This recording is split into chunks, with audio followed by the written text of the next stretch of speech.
wanni afur quraana keessatti himameera. Yoo dhaabbanne ilaallu wanni rakkisaa ta'e maalinni akkuma sila jedhee hojiidhaan wal qabatee dorgommiin rakka jiru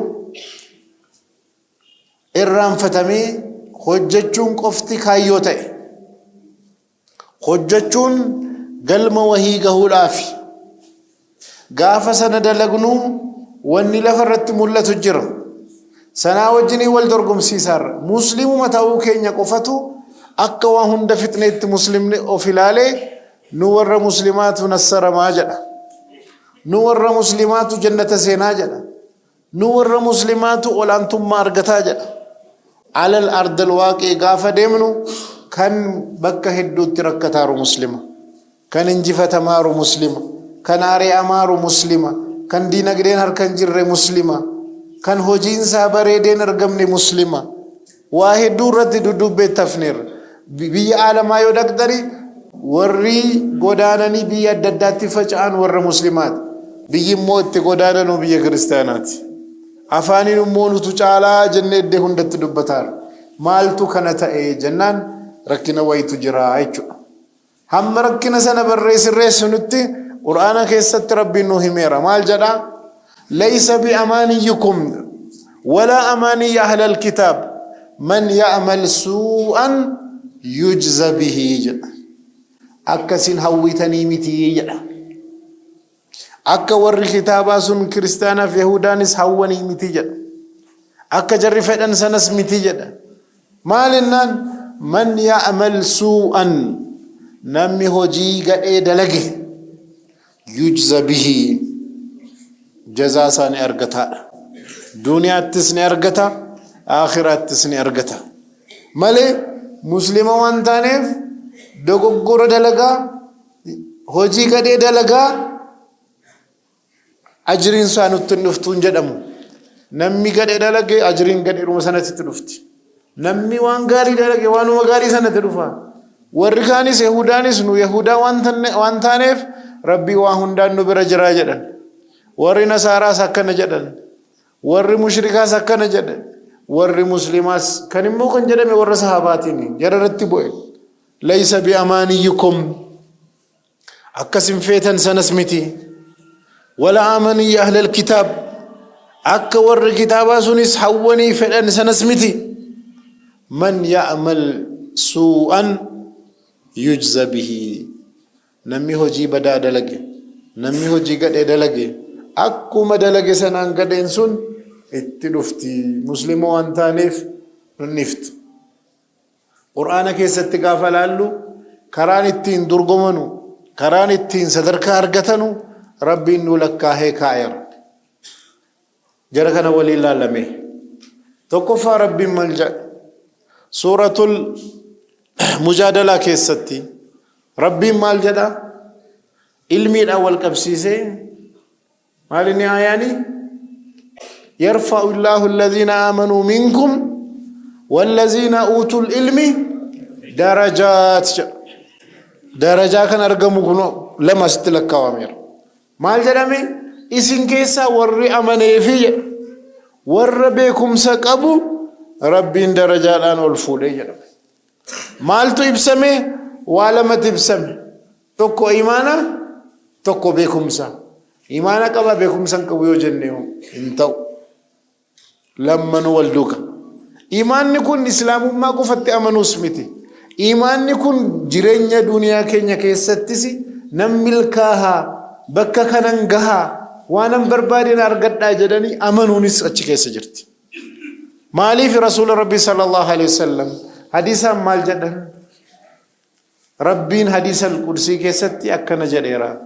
Ana inda zanni abdii bii garbichi koo akka ana yaadetti na argataadha. Akka rabbiin isa sammuu isaa keessatti qalbii isaa keessatti akkamitti rabbiin laalaara kan jedhu sun jireenya isaa irratti isumatti dhufa jechuudha. Kana jechuun waan akhiraa qofaan amanuu miti. Imaana mutlaqaadha. Akka diinitti gaafa dhufne akka diinitti akka milkaahuttis akka injifachuutti amanuuttis waan adda addaatti gaafa dhufne sanarrattis kana jira. Lama lakkoofne miti. maaliif maali imaanaaf ilmi lama sadaffaanoo imaanaaf ilmiin qoftin gahu hojii barbaadaa amanne jillee teenyee darajaan hin jiru beeknee irraa maal fayyada beekuun yoo ittiin hojjenne beekuun kaayyoonsaa hojjechuudhaafi ilmiin kan baratamu beekumsi kan sassaabamu maal gochuudhaaf ittiin hojjechuudhaaf kanaafi rasuula rabbii sallallahu alaihi wasallam warra ilmii qara'ee aalima jedhamuudhaaf yookaan immoo warra waan beekne irratti of fuudhanii mul'isuudhaaf yoo akkasiif kaayyoon isaa ta'e kasaaraa akka ta'e hadiisa keessatti kan himan kanaaf rabbiin jahannama nama akkanaa galchaa jedhan beekumsa qara'u ni baratu maanni kaayyoon jaraa jennaan kaayyoon jaraa hojjechuu miti aalima jedhamu beekaa jedhamuudha kaayyoon ummata waan beekne irratti ol ta'anii mul'achuudha fedhin jira malee hojjetanii beekumsi jaraa sun jaras fayyade biyyas fayyade rabbiin birattis qormaata akka dabarfatanuu miti yoo gaafa sana ta'e kufaatii ta'a jechuudha sadaffaan maal inni jenneerra hojiidha darajaan tokko kan ittiin argatamu sadarkaan ol kan fuudhamu tokko maaliin hojiidha maal jedha walikullin darajaatin mimmaa amiluu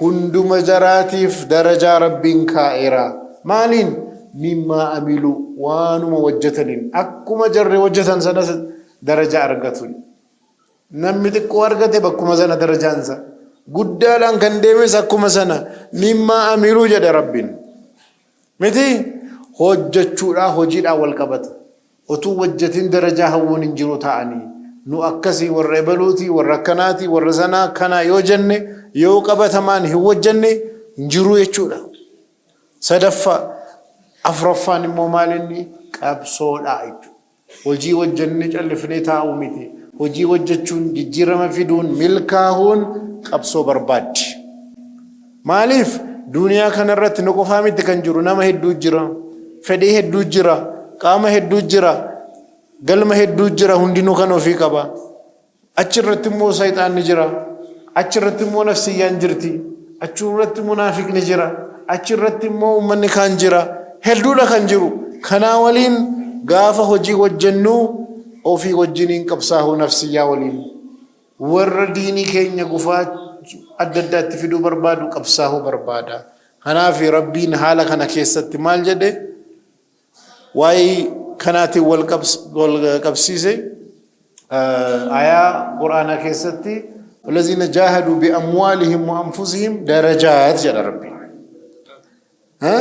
ورّا نفسي أوفيتين كبيني أوفيتين كبساه درجات ألفو درجات جراجل خرانتين أفرفان صدركان أرقمو كراتين كبساوتين أما أسكيستي ورفنه أفران كان قوتنان درجان كينيا أولكا دنيا رتس آخرة رتس كنوما أجتس إيماني برباچسا أستس إيماني برباچسا ملكا هوداف أجتس علمين برباچسا أستس علمين برباچس أجتس وجيب برباچسا أستس ملكا هونجي برباد قبسون أجتسين برباچسا أسسين برباچس خنرق أبني غافلالو إيس جرا كنجدو أفلالون برباچسا لا أكا ربين نور رافئت سلا كنجدتي مالي فممني آيان إفقد إخر ربي نتمي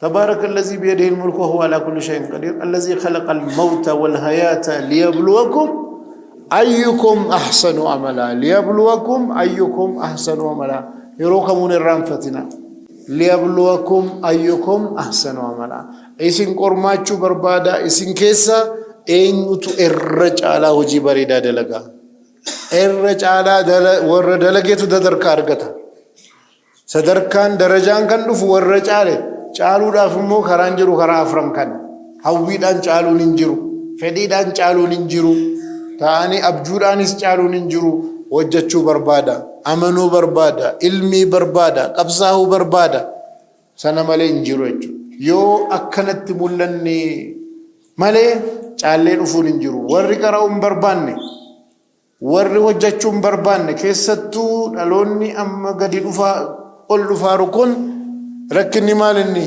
karaa gabaabduun eessa jirtidha aqwaaraa jedha waa hundarratti ilmis taanaan akkamitti malee nuti abbiin barbaannuu jedha duniyaas taanaan abbiin barbaannu aqwaaraa cineessa aqwaaraa cin barbaaduun bareeda garuu wanni hunda aqwaaraa cin qabu wanni aqwaaraa cin qabna jira dirqama keessa garaan bahuun barbaachisu jechuudha beekumsaaf wanni isa bakka bu'u jiru beekumsuma bakka karaan biraan jiru akkamitti barannaa nama beekum bira dhaqanii ta'anii barachuudha yoo nu hin baranne rakkinatu nu mudataa deema maaliifi biyya keenya keessatti ummanni biyya baay'inni isaa guddataa deemaara guddataa deemuun kun khayris qaba fitnaas qaba khayriin akka biyyaatti ummata guddaa qabaachuu waan gaariidha waa hedduudhaaf fitnaan isaa immoo ummata guddaa kana maalitti goonaa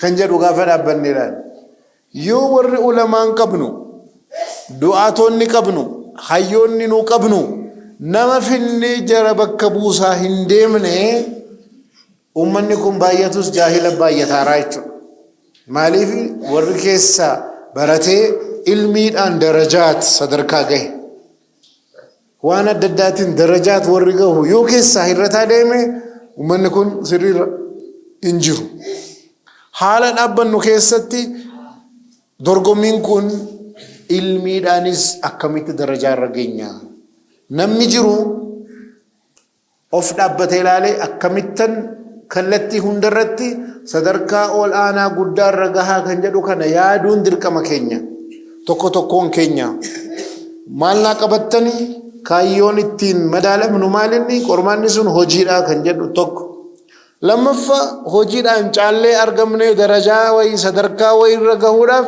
waa afran guuttachuu janna miti kana walii gallaan immoo waa biraa shanan isinii kaasa wanni shanan sun maalinni akka nama tokkootti namni tokko milkaa'uu gaafa barbaade waan shanan kana guutuun waajiba isaa ta'a tokkoffaa an eenyunni jedhee obbaruu qaba sammuu keenya keessa waa hedduutu shayxaannis waa hasaastee keessa kaa'uu barbaadde nafsiyyaanis fedhii wayii uumtee sammuu keenya keessa kaa'uu barbaadde mootummaanis waa wayii nu keessa kaa'uu barbaada ummanni munaafiqaas waa kaa'uu barbaada warri miidiyaas waa kaa'uu barbaada warri siyaasaas waa kaa'uu barbaada haadhaaf abbaan keenya ijoollummaadhaan nu keessa waa kaa'uu barbaadu aalimoonni waa nu keessa kaa'uu barbaadu nama hedduutu waa nu keessa kaa'uudhaaf yaalii godhaan sammuun keenya mana fincaanii ummataa miti mana fincaanii ummataa beektu miti nama gara deemaa dhufetti boola yookiin bilishaa